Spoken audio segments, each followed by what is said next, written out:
Maintenant, c'est enregistré. Alors, bonsoir à tous. Bienvenue à votre séance ordinaire du Conseil municipal de la ville de Cap-Chat. Nous sommes lundi le 4 mai et il est 20 h. Je vais demander aux conseillers de me confirmer leur présence, soit par vidéo, soit par téléphone. Alors, on commence avec M. Simon Landry. Simon Landry, êtes-vous présent? Oui, bonsoir, Simon Landry, présent. Par vidéo. Par vidéo, oui. Merci. Monsieur Rénald Roy, êtes-vous présent? Oui, Rénald Roy, présent par vidéo. Merci. Madame Jacinthe Côté, êtes-vous présente? Oui, présente par vidéo. Merci. Monsieur Richard Raymond, êtes-vous présent? Oui, présent par téléphone.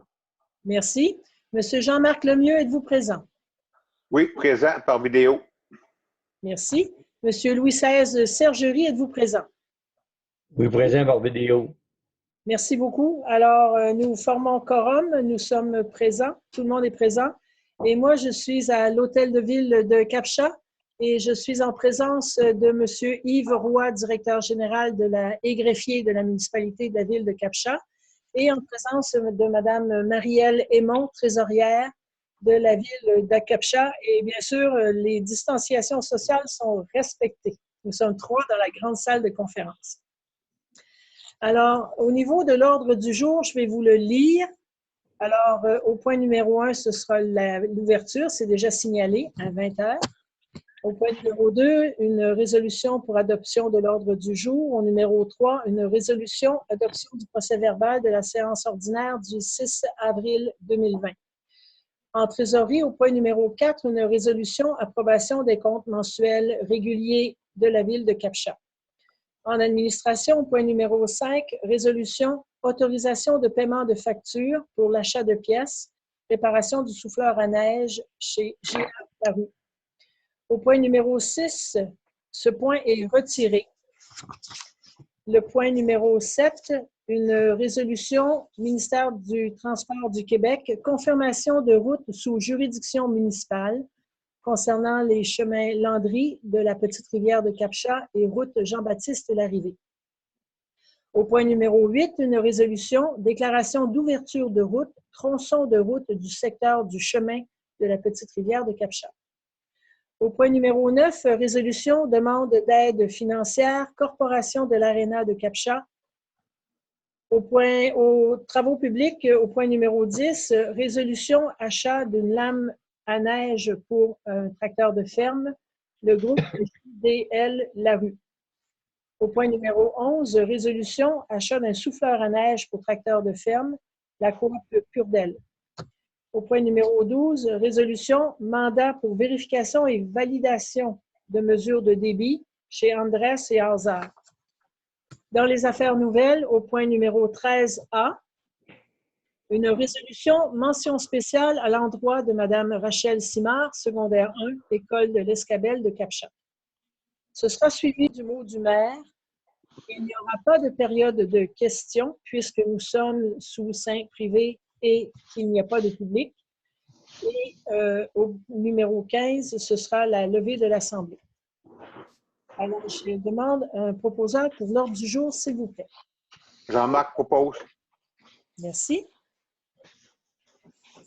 D'entrée de jeu, je voudrais vous signaler que je suis en présence des officiers municipaux et des 6 conseillers municipaux de la ville de Cap-Chat et que vous êtes en mesure de le constater, le public n'est pas présent. Alors, le conseil siège à huis clos selon un décret passé par le gouvernement dans le cadre de la COVID-19. Nous utilisons donc un système de vidéoconférence et téléconférence pour nous permettre de tenir cette réunion. Cette façon de faire fait partie des différentes mesures prises et mises en place par le gouvernement afin de contrer la propagation du virus COVID-19. Cette façon de faire assure également un environnement sécuritaire aux membres de notre conseil de ville.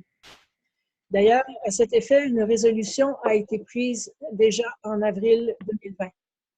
Au terme de la présente séance, si vous, citoyens de Captcha, avez des questions à nous poser, nous vous invitons à vous rendre sur le site web de la ville de Captcha, villedecaptcha.ca. Complètement en haut de la page d'accueil du site de la ville, vous verrez un lien inscrit « Nous joindre ». Alors, vous pourrez nous transmettre vos questions par écrit et nous y répondrons de notre mieux dans un délai raisonnable. Je vous remercie. Alors, au point numéro 3, résolution, adoption du procès-verbal de la séance ordinaire du 6 avril 2020. Alors, vous avez déjà reçu ce projet de procès-verbal. Vous avez eu le temps d'en prendre connaissance et je demande un proposeur, s'il vous plaît. Jacinthe, vous me faites signe. Veuillez ouvrir votre micro. Jacinthe propose. Merci beaucoup. Au niveau de la trésorerie, au point numéro 4, une résolution approbation des comptes mensuels réguliers de la ville de Captcha. Alors, pour le mois d'avril, un montant global de 126 720 et 46 cents. Il n'y a rien de particulier à signaler au niveau des comptes. L'ensemble des postes budgétaires sont respectés et il n'y a pas de dépenses superflues, ne serait-ce que de payer les DAS au ministère du Revenu, la MRC de la Matanie, notre contrat concernant les évaluations et l'urbanisme et l'achat d'équipements. Il n'y a rien de particulier à signaler pour le moment. Alors, je demande un proposeur, s'il vous plaît. Rénal propose. Rénal de Roy, merci beaucoup. Au niveau administratif, le point numéro 5, une résolution autorisation de paiement de factures pour achat de pièces, réparation du souffleur à neige. Alors, l'achat a eu lieu chez J.A. Larue Incorporé, un montant de 7 574,51 $ plus taxes. Ce sera tiré du budget régulier. Alors, ce sont des pièces d'embrayage et la chaîne d'entraînement pour le souffleur à neige qui ont dû être changées. Alors, je demande un proposeur, s'il vous plaît. Louis XVI Bobo. Louis XVI Sergerie, merci. Le point numéro 6 a été retiré de l'ordre du jour. Au point numéro 7, résolution ministère des Transports du Québec, confirmation de route sous juridiction municipale. Il s'agit ici des chemins Landry, de la Petite-Rivière et route Jean-Baptiste Larrivée. Alors, à la demande du ministère des Transports, nous devons déclarer ces routes sous juridiction municipale car ces routes n'apparaissaient pas dans leur registre comme étant des routes entretenues par la municipalité de la ville de Captcha. Suite à cette déclaration, il y aura entretien et réfection des ponts, entre autres le pont Jean-Baptiste Larrivée et le pont du ruisseau Landry. Alors, ce sont des travaux importants à faire et la Ville, dans cette résolution, confirme que ces routes sont de juridiction municipale par la Ville de Captcha. Alors, je demande un proposeur, s'il vous plaît. Oui, Simon propose. Simon Landry, merci beaucoup. Au point numéro 8, une résolution, déclaration d'ouverture de route, tronçon de route du secteur du chemin de la Petite-Rivière à Captcha.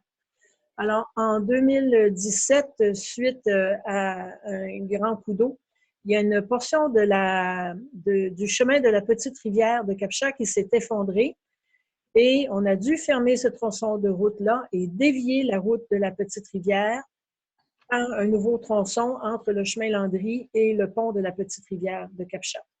Alors, suite à la construction de ce nouveau tronçon, nous aurions dû faire une déclaration officielle concernant ce nouveau tronçon.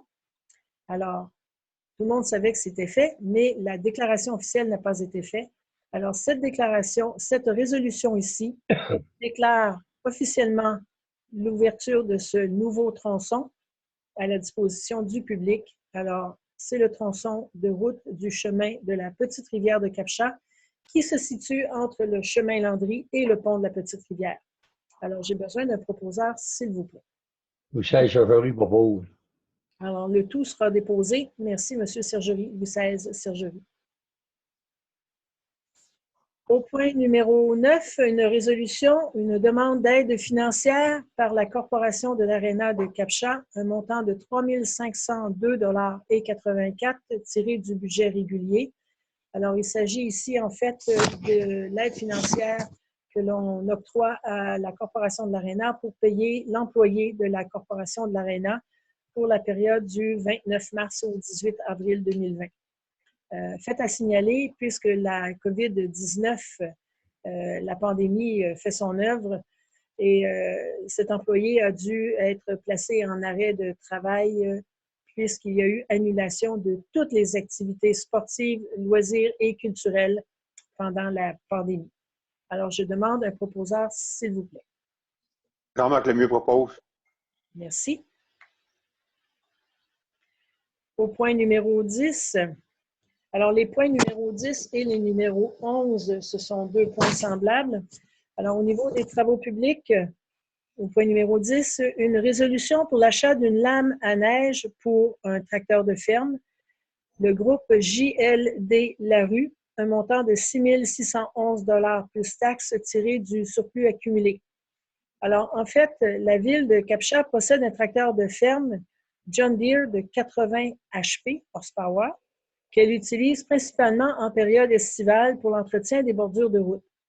Cependant, en hiver, le secteur ouest des Capucins s'enneige facilement causé par les grands vents et ça cause un problème de déneigement. Alors, la charrue, le camion muni d'une charrue se rend souvent sur cette rue, c'est la rue du village, et à un moment donné, ne parvient plus à faire son travail parce qu'il y a trop de neige accumulée. Et à ce moment-là, le principe veut que l'on fasse descendre un loader de la ville de Captcha vers les Capucins. Alors, il faut faire appel à ce chargeur-là pour déneiger. Alors, comme cette situation-là se produit souvent et que ça coûte des frais, c'est assez onéreux, on a pris la décision d'utiliser le tracteur de ferme qui est suffisamment bien équipé pourra faire ce travail, c'est-à-dire que plutôt que d'envoyer un chargeur en renfort à la charrue, bien, ce sera le tracteur de ferme qui passera tout l'hiver dans le secteur des Capucins, qui va stationner là. Et à ce moment-là, on pourra l'utiliser pour faire le déneigement complémentaire nécessaire. Alors, dans ce cas-ci, sur ce tracteur de ferme, on va lui poser une lame à neige pour permettre le déneigement. Alors, il s'agit d'une lame Métal-Pless qui sera achetée chez Groupe Lagu pour un montant de 6 611 $ plus taxes tirées du surplus accumulé. Au point numéro 11, et là, je demanderai un proposeur pour les points numéro 10 et 11 ensuite. Au point numéro 11, il s'agit pour le même engin, le même tracteur de ferme, d'un achat d'un souffleur à neige qui sera posé sur ce tracteur.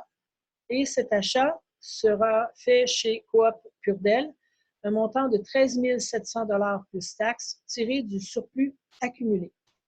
Alors, pour ces deux propositions, numéro 10 et 11, concernant les équipements ajoutés au tracteur de ferme, je demande un proposeur, s'il vous plaît. Richard Raymond propose. Richard Raymond, merci beaucoup.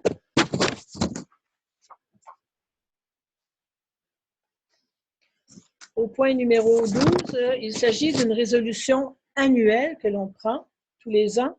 Il s'agit du mandat pour vérification et validation de mesures des débitmètres sur nos stations de pompage. Alors, la dépense se fera chez Andrés et Hauser, un montant de 2 695 $ plus taxes tirées du budget régulier.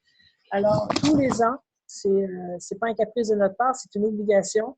La Ville doit procéder à la vérification de ces débitmètres. Nous en avons 3 qui sont installés aux différents puits d'eau potable de la municipalité. Alors, je demande un proposeur, s'il vous plaît. Jacinthe Côté propose. Merci. Messieurs Louis XVI Sergerie et Simon Landry, je vous ai perdu en visuel. Oui, j'essaie d'arranger ça. Là. Ah bon, bien, on vous a en audio, c'est déjà pas mal. Monsieur Landry, Simon Landry, il est perdu.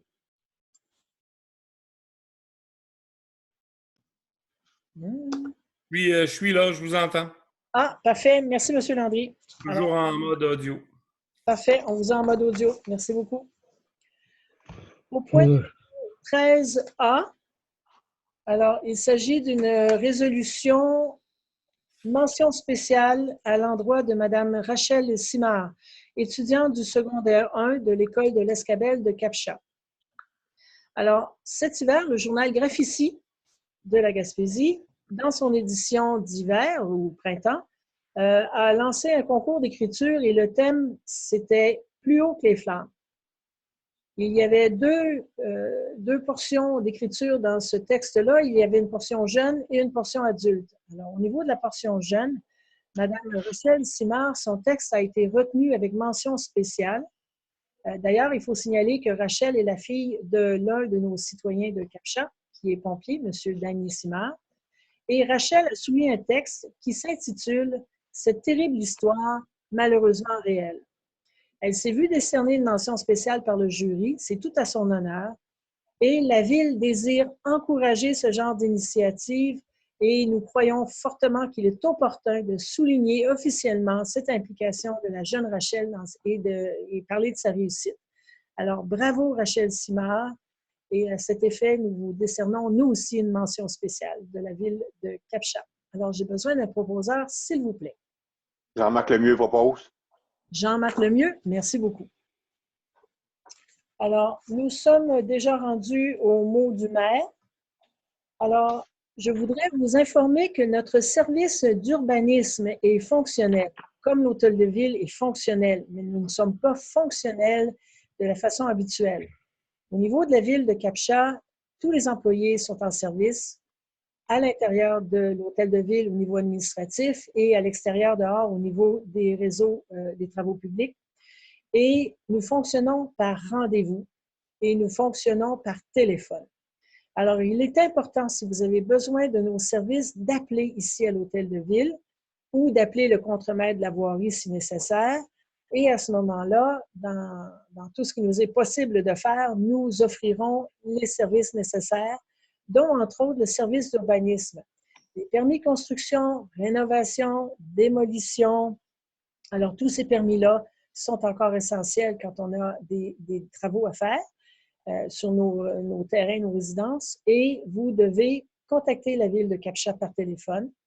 À ce moment-là, on vous donnera les instructions. On vous enverra par courriel ou par la poste les documents nécessaires que vous pouvez compléter et nous retourner ici à la ville de Capcha selon les instructions reçues. Alors, je voudrais vous dire que nous sommes là.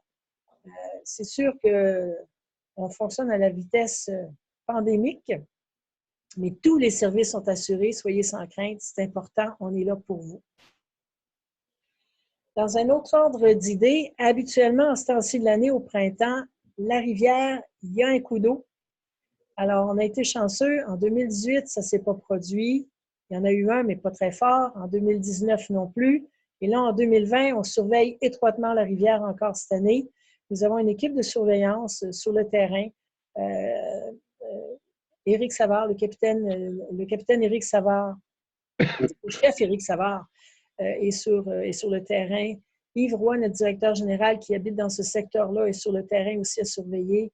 Nous avons des gens qui sont avec nous pour surveiller les niveaux de rivière et c'est important, toutes ces informations-là et même l'équipe de voirie.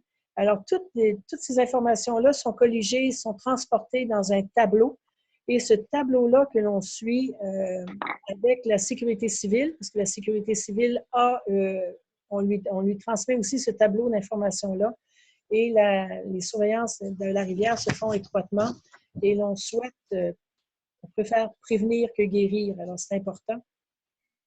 Si jamais il y avait quelque chose qui venait à votre connaissance, appelez l'hôtel de ville ou appelez le directeur de la voirie pour transmettre l'information et nous agirons promptement. C'est très important de surveiller cette rivière pour éviter tout problème sur la route des fonds, le chemin des fonds par là. Je vais vous parler aussi de l'entreprise Biotep. Biotep a vécu des moments durs l'automne passé.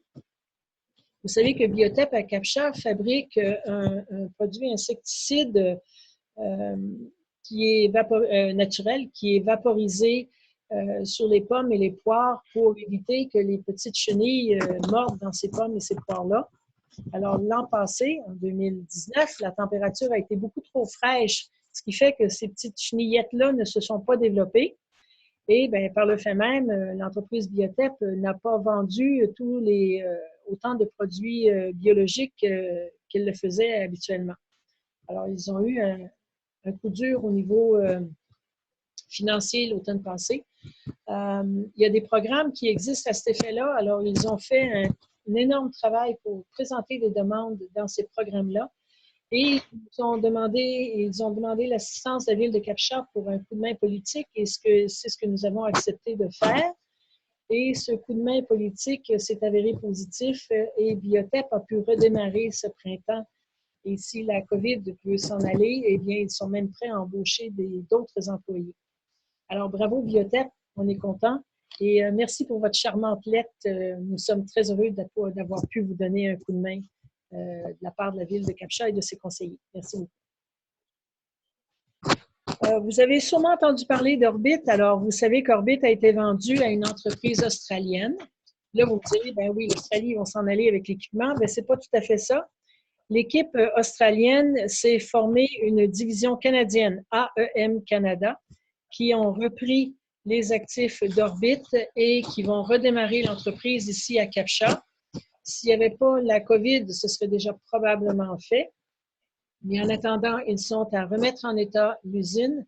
Ce que je veux que vous sachiez, c'est que dans la transformation de l'alumine haute pureté, il y a 2 étapes dans la transformation. Pour le moment, la première étape se fera à Cap-Chat. La deuxième étape se fera à l'extérieur. Cependant, dès que l'entreprise aura été complètement refaite et réorganisée à cet effet-là, la deuxième portion de la transformation va demeurer à Cap-Chat. On nous a assuré qu'il y aurait autant d'employés, sinon plus, que le nombre qu'il y avait avant la fermeture d'Orbit. Alors, c'est présage d'avenir. On est très heureux et puis on a bien hâte que tout ça redémarre pour faire du mouvement dans la ville de Cap-Chat.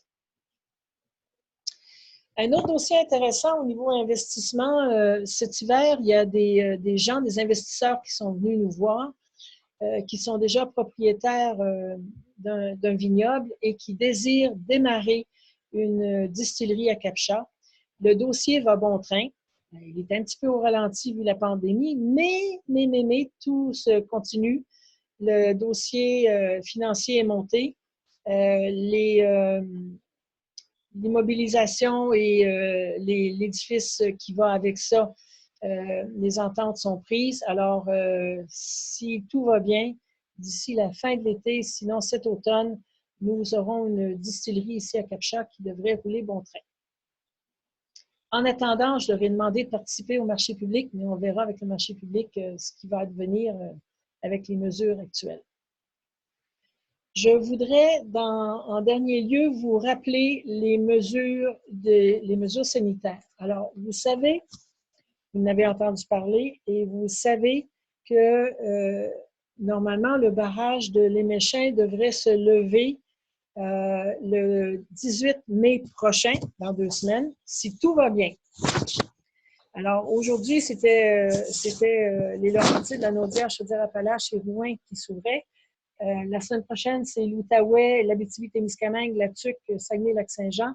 Et le 18 mai, le Bas-Saint-Laurent, la Gaspésie, les îles-la-Madeleine, Charlevoix et Côte-Nord. C'est certain que si les mesures sanitaires ne sont pas respectées et qu'on a un redémarrage de la COVID-19, eh bien, c'est sûr que le 18 mai, nos portes ne s'ouvriront pas. Alors, ce que je vous demande, faites attention à votre santé. Continuez les mesures sanitaires, c'est important.